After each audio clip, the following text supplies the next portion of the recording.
this is Jason Walker, Jay Walker was again, all of Atlanta. I said, what you mean? And all the people that love Caribbean people, all the Caribbean culture, Caribbean music, Caribbean food, you know what I'm talking about. And we always talk to interesting people, talk about interesting things and interesting events that move the culture. And if you love that, you know, like, subscribe, share. That's my producer told me to say that. That being said, we have a legend in the building. I'm gonna be quick with the flowers, but the man have a long list of flowers to deserve.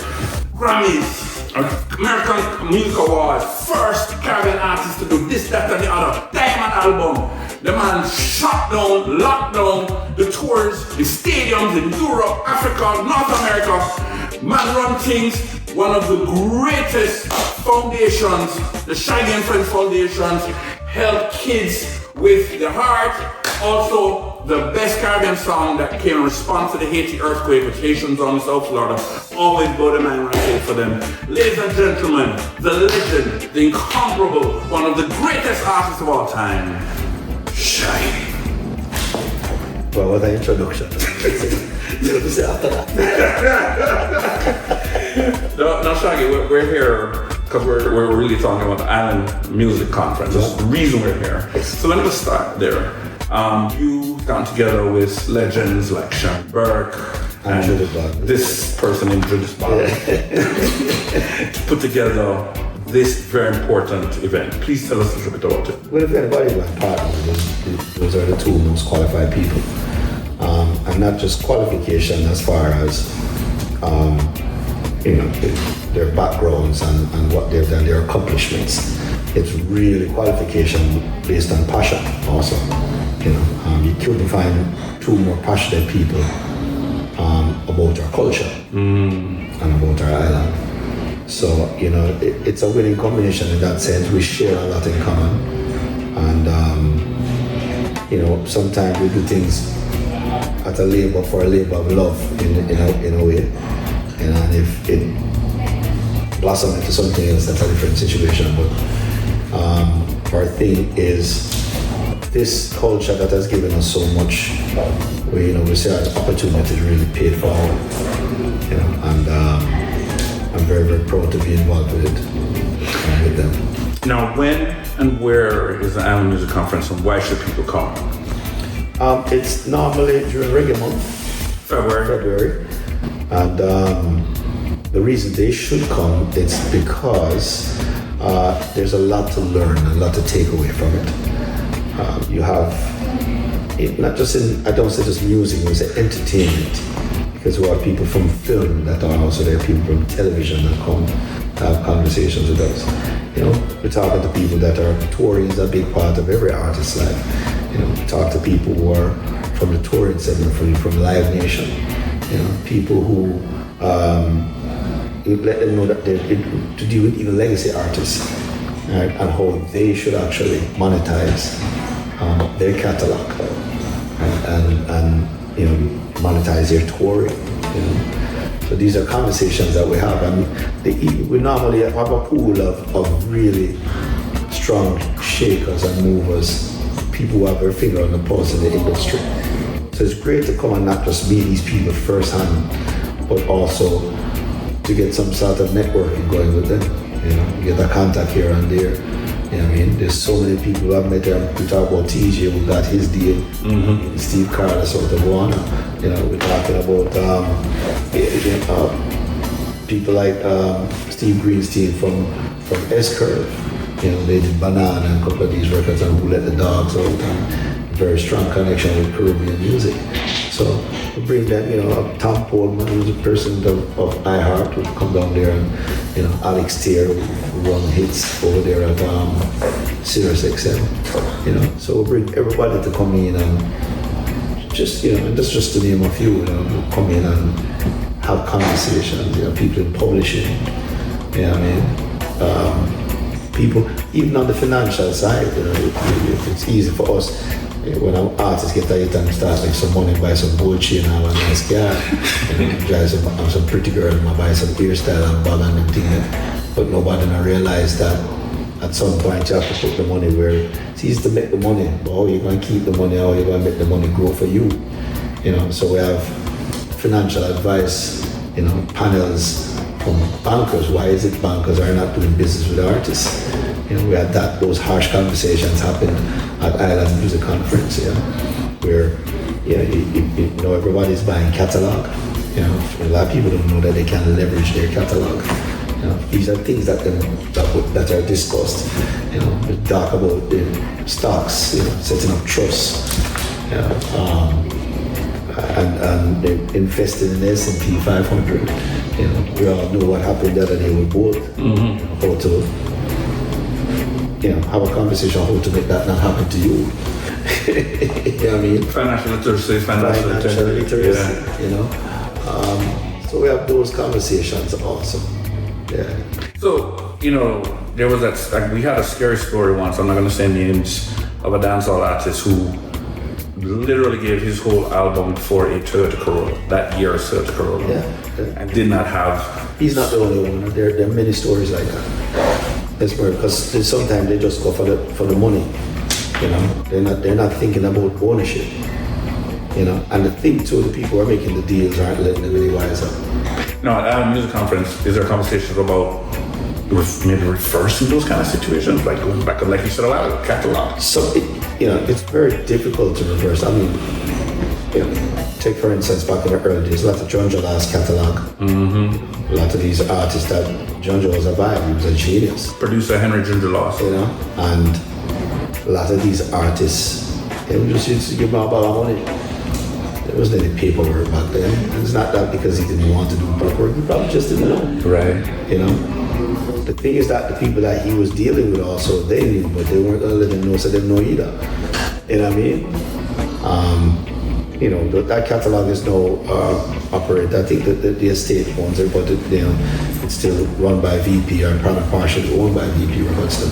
So you know, that's also another part of the whole thing. So, you know what? I can't tell what goes down in them times, you know, and how you can reverse it.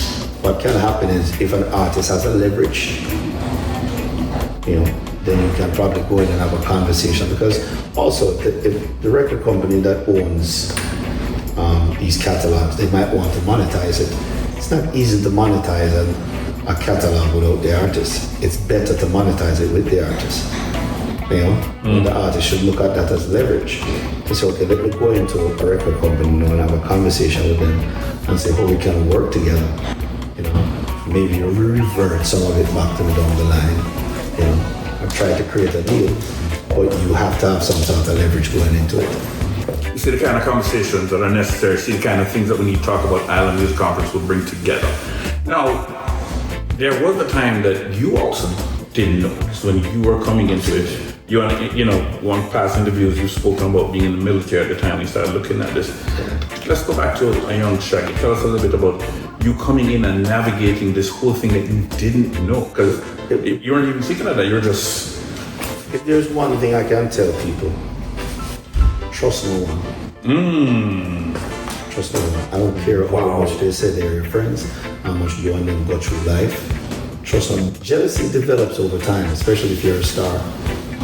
You know, because people give you attention based on how you're a star, and there are other people who can't understand why you're getting that attention. You know, and when I say, oh, so want to meet, well, you know, see, you never write them song, you ain't me. And that's sometimes a hard pill to swallow for people who grow up with you. You know, yeah, we used to sleep on your couch, but now me I'm your boss. You know what I mean? We used to send you to a shop, right? No, you have a shop for me. Right. You know what I mean? Things change and they get to a point where they become very, like, how do I make this work? You know? Jealousy. And I guess once those things change, for them that destroys even their self-esteem, their perspective of themselves. Well, you know, they might look by you and say, they'll stunt your growth, because you get to a point where they must say, why? Oh, well, them can't do it. They say, well, when you mean I can't do it? Because you can't do it. That don't mean I can't do it. But they'll try to keep you down there to make themselves feel better, because they really can't go to where you are, because you're the one with the talent. You're the one that's chosen. It's hard for people to understand, okay, this person's a special person, you know? And ladies and gentlemen, we're going to come back to the stuntier growth trait. Because that's further. When we're talking about him and Sting, I'm going to come back to that conversation. That being said, though, by the way, when I say military, give us a special idea of this new here Jamaican man. I used to in New York, and it was in the crack era. And I was hanging with a bunch of people at the time, Jamaicans. Well, that was the main hustle. Right. Hustling, Right. And I was no different from any teenage kid at that time. I went to Erasmus Hall, hung around a bunch of Jamaicans, and that became a part of it. And I started hanging with the wrong people, doing the wrong thing. At some point, I got smart. When you see a friend start getting locked up, you say, all right. And I walked down to the junction of Flatbush and walk into a recruiting office and say, hey, wow, I want to make a change in my life. Crossroads. Yeah, and I just left. I went to the military. No, I didn't know that the Marines was the hardest when I looked on the chart. They had like Army and Navy, and then it said Marines. And I said that like a uniform, I look like I can get some gal in it. It was a sleek uniform, bad, but just didn't know that it was the hardest one. And but you got in? I got in, and I graduated out of the class. We started at like 100. I think we graduated like 47. So people drop out, but we won. And then some people do 20 years. I never see a war. I had 4, and I was in the Iraq War. So, but a lot of learning curve there. Make you realize that life is precious, and make you realize that never take anything for granted. So I came out of the military with a strong fire. One could argue doing well in something elite and that learning curve is kind of the story of your life, right? Yeah, kind of. It was part of the whole journey, But I'm also a person that you tell me something can't do something. I just suck. And ladies and gentlemen, that's not arrogance. Yeah. That's challenging oneself. And it's confidence at the end of the day, believing in yourself. And I don't when I get up and sue people and do this and that, my revenge is I beat them by winning. You have. I beat them by winning. So, and what the thing about when you're winning, the hate becomes harder. It becomes more for them because they're not a part of it. To a point where they don't even want to have a conversation with people. Because when you look at each person we have been with, the highlight of their whole life is with me, yes. So when they sit down to have a conversation, a man might pull up and say, oh, what to Shaggy? Oh, yo, Shaggy, I'm going with this. Yo, Shaggy, this. It's like a knife twisting in your belly every day. Because your whole existence, in life has been about that person, because that's the person that you were with that you did great things. You just got to a point where you didn't recognize the greatness. You didn't want to give that kind of credit to the greatness. Oh, okay, so these are people that don't give credit to the greatness. Yeah, well, not even say credit, you just didn't recognize it. You didn't realize, you thought it was about you.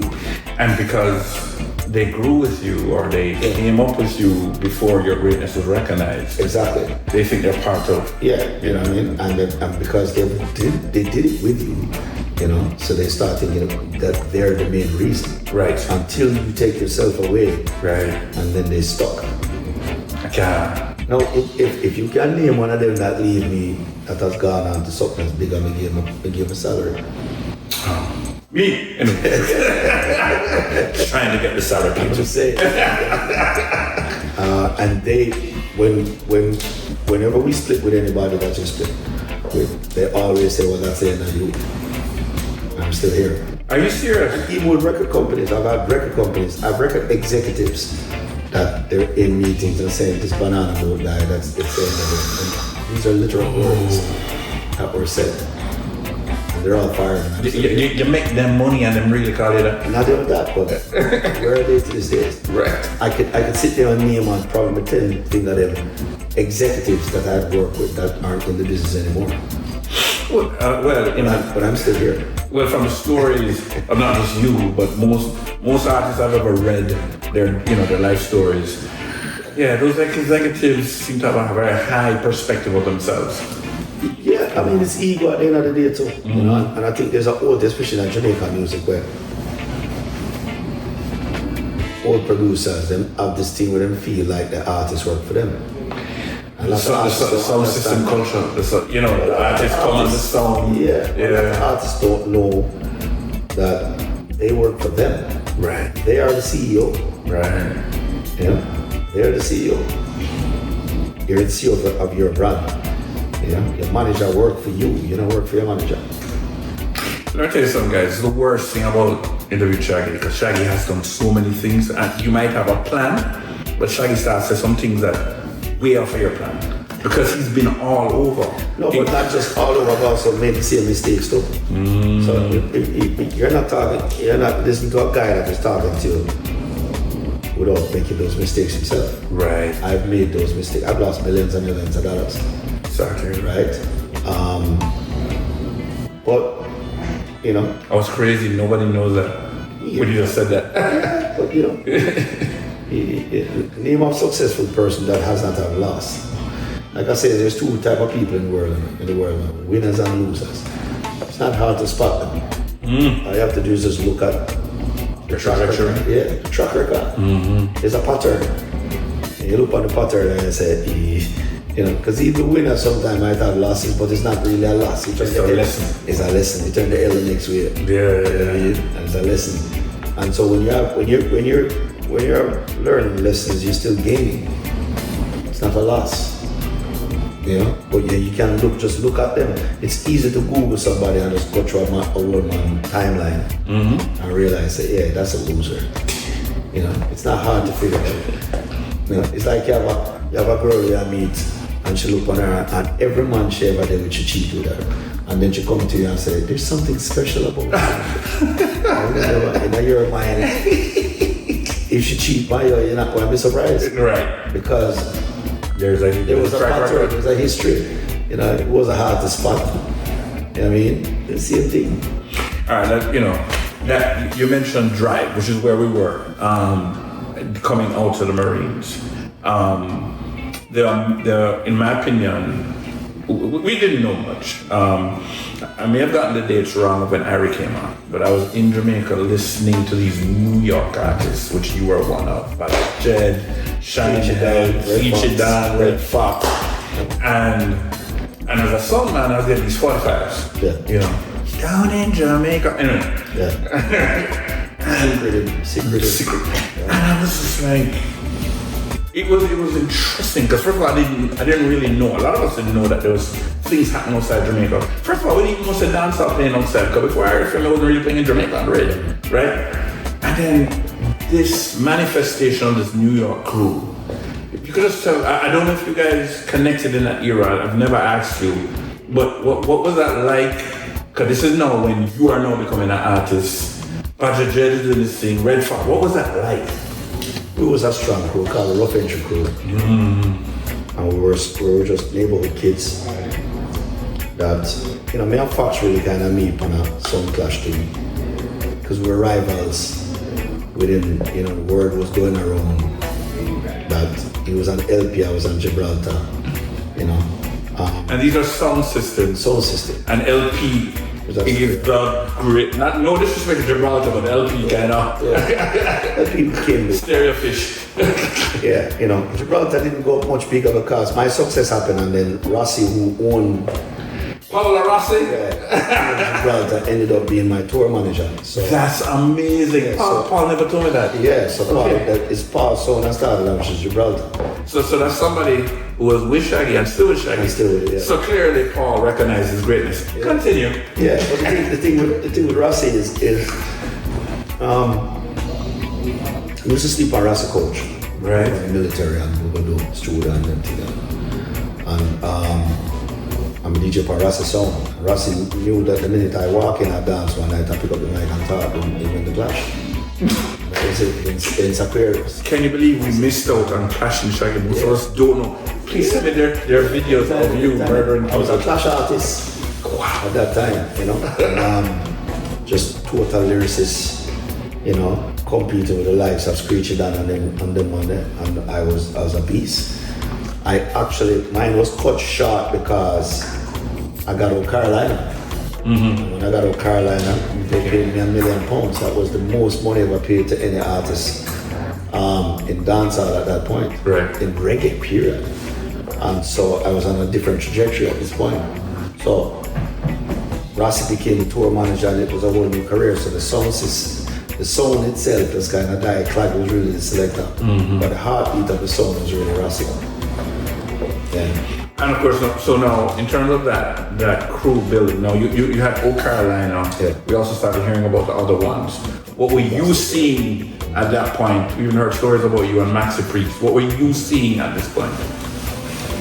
No, the thing, when Maxi come into this now, Maxi was really the first person carrying up on tour. You know, Max was a big superstar at that time. You know, Posty was a number one record.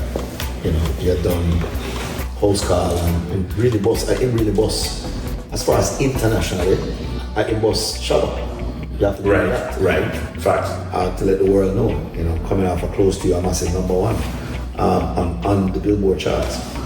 So Max was a massive star, and really just take me on them wings and teach me how to do interviews and took me on tour, and you know, and that's why we're friends to this day.